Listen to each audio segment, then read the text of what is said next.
ang mapagsamantalang scammer, mga be. Nakita nila na malakas ang hatak ang mukha ni Raisa, kaya ang ginawa nila, ginamit nila ito ng walang paalam para mag-promote ng online sugal o online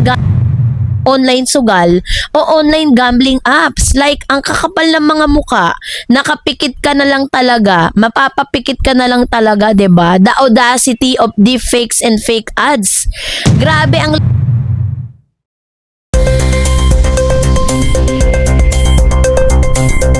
OMG, ibang level na talaga ang digital bardagulan at bentahan ng mukha ngayon sa as in boiling hot at nakakapag-init ng dugo. Kung akala nyo tapos na tayo sa showbiz drama, nagkakamali kayo mga mi.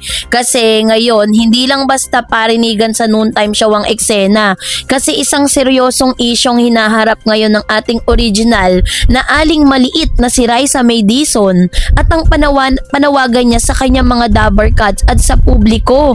It's giving protective highly or high-key stress but totally necessary energy, no? So kaya kailangan mo lang maupo ka muna. Kumuha ka ng ice coffee at unpack natin itong malalang issue, no? Sa panggagamit dito po kay Miss Raisa May. So yun ang ating pag-uusapan maya-maya lang. But before that, if you haven't subscribed yet to my YouTube channel, please don't forget to like, share, and subscribe at i-hit mo na rin ang notification bell for more showbiz updates. Ang paglaki ni Aling Maliit, no, the evolution and the value of her brand para sa mga hindi nakasubaybay. Sa simula, bigyan muna natin ng solid background context kung bakit napakalaking bagay nitong ginawa kay Raisa May. Si Raisa kasi, hindi lang siya basta artista. She's literally a childhood staple.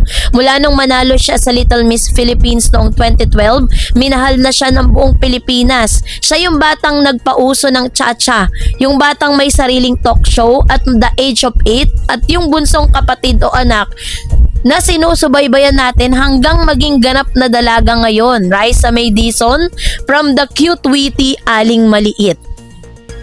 So, the label without consent as the face of sketchy online casinos. Dahil sa kanyang malinis, wholesome at super relatable na image, si Raisa May ay may tinatawag namang immense brand value. Kapag nakita ng masang Pilipino ang mukha niya, automatic na tiwala ang nararamdaman nila.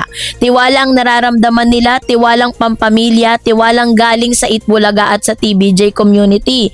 At dyan pumasok ang mapagsamantalang scammer, mga be. Nakita nila na malakas ang hatak ang mukha ni Raisa, kaya ang ginawa nila, ginamit nila ito ng walang paalam para mag-promote ng online sugal o online gambling apps. Like, ang kakapal ng mga muka, nakapikit ka na lang talaga, mapapapikit ka na lang talaga, 'di ba? The audacity of deepfakes and fake ads.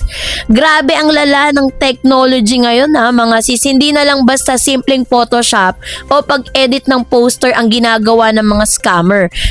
Gumagamit na sila ng AI at deepfake para magmukhang totoong-totoong ini-endorso ng mga sikat na personalidad ang kanilang mga illegal gambling website.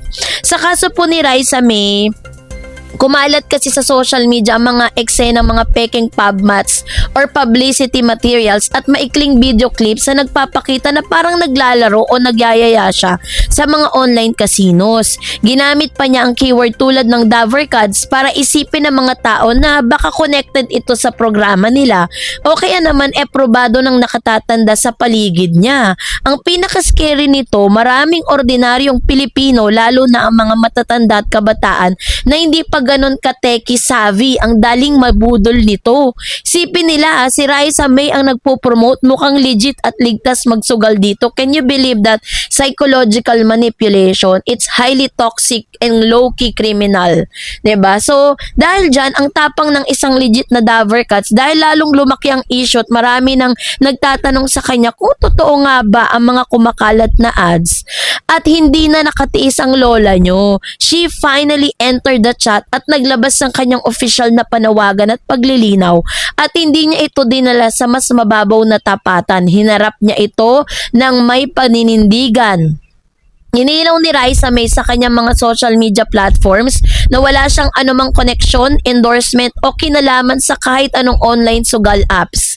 Nakiusap siya sa kanyang mga taga-subaybay lalo na sa mga kapwa niya Davercads na huwag magpapaloko sa mga nakikita nilang maglaglipa ng peking patalastas gamit ang kanyang pangalan at larawan. Huwag po kayong maniniwala sa mga kumakalat na ads na gumagamit ng mukha ko. Hindi po ako nagpo-promote ng online gambling o kahit anong sugal. Ang mensaheng tumapos sa kunwaring endorsement, this move from Rice as giving ultimate queen behavior. Sa halip na matakot o manahimik na lang dahil baka madawit ang pangalan niya sa kontrobersya, pinili niyang magsalita para proteksyonan ang kanyang mga fans. Alam niyang ang kanyang responsibilidad bilang isang ehemplo ng mga kabataan. She chose accountability and truth over passive silence at napaka-deserve niya ng pagbagsak balikat na palakpak para doon, 'di ba? Palakpakan. So, ano nga ba talagang masamang epekto ng online sugal sa lipunan? Bakit nga ba galit na galit si Raisa at ang buong showbiz industry sa paggamit ng mukha sa online sugal? Kasi nga mga mi, ang online gambling sa Pilipinas ngayon ay isa ng malalang epidemya sa digital space. Kung titignan natin ang mga ulat mula sa gobyerno at mga balita, napakaraming pamilyang nasisira dahil sa addiction sa digital betting apps at e-wallet na epekto ng online sugal sa mga kabataan at pamilyang matinding pagkakautang. Ang madaling access sa pera gamit ang phones ay nagiging saninang mabilis na pagkabaon sa utang, 'di ba? Kaya talagang galit na galit si Raisa at umaksyon po siya, no? Ibinigay niya yung kanyang opinion, ang kanyang statement para maitigil na ito, 'di ba? So, ang tanong, karamihan kasi sa ngayon, paano ba natin mapipigilan 'to sa mga makasalanang scammers na walang takot magnakaw ng pagkakakilanlan? Noong mga nakaraang buwan kasi sa taong 2026, ang Cybercrime Investigation Coordination Center or CICC ay naglunsad ng malawakang crackdown laban sa mga illegal online gambling platforms at sa mga influencer na nagpo-promote nito. Pero ang problema sa internet, parang kabuti ang mga scammers kapag pinatay mo ang isang page, may tatakbong 3 o 4 na bagong account kinabukasan. Ito ang dahilan kung bakit napakalaga ng ginawa ni Raisa May na direktang pag-report at paggamit ng kanyang boses kapag ang mismong artista na ang nagsabing fake news yan, nawawala ng kapangyarihan ang peking ad. Bilang mga netizen, tungkulin din natin na maging mapagmatsyag kapag nakakita tayo ng mga kahina-hinalang mga endorsement, automatic reports at block agad dapat ang bagsak natin sa kanila. Huwag nating hayaang pagkakitaan ng mga masasamang elemento ang mga paborito nating artista. Hindi naman may pinabayaan ng kanyang pamilya sa Itbulaga at ng buong TVJ production si Rai sa laban dito. Kilala ang mga Davercads sa pagkakaroon ng isang bagsakang walang iwanan at na mentalidad.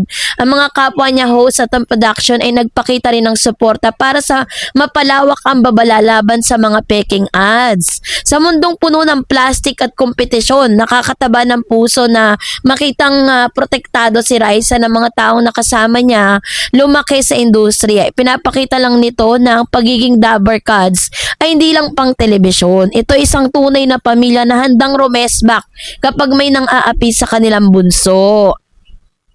So, kaya naman ang final verdict niya dito, paano nga ba natin magiging ligtas sa internet era?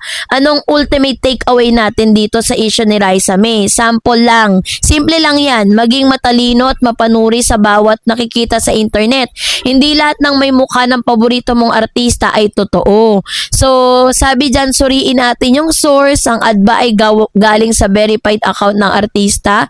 Or maghanap ng official na pahayag kung totoong malaking endorsement yan, tiyak na makikita yan sa mga legitimate news site o sa mismong main profile celebrity. At syempre, makinig lagi tayo sa mga babala. Kapag mismong artista na tulad ni Raisa May ang nagmamakawan, na wag maniwala, maging alerto tayo. So kaya naman salute kay Raisa May Dizon para sa kanyang tapang at maagang pag-aksyon. Napatunayan niya na kahit lumalaki na siya, dala-dala pa rin niya ang talino at pagmamahal ng kanyang mga tagahanga. Nananatili tayong ligtas, iwasan iwasan ng sugal at laging tandaan, protektahan ang ating kapayapaan at ng isip pitaka. 'Di ba? 'Yun ang ating dapat tandaan. Kaya naman, kung makakita po kayo ng mga ganyan, no, maaaring panoorin naging interview at kwento ng kanyang karera upang mas maunawaan ninyo yung kahalagahan nito. So, kung makakita kayo ng mga fake ads, pwede nyo po yan i-report agad. So, yun po yung kanyang request sa kanyang mga tagahanga. So, kayo po, ano nyo sa loobin patungkol dito, mag-comment kayo sa comment section. And that's it for today. For more videos and updates, please don't forget to like and subscribe. And please don't forget to follow my Facebook page, DarEds TV, and DarEds channel. God bless everyone.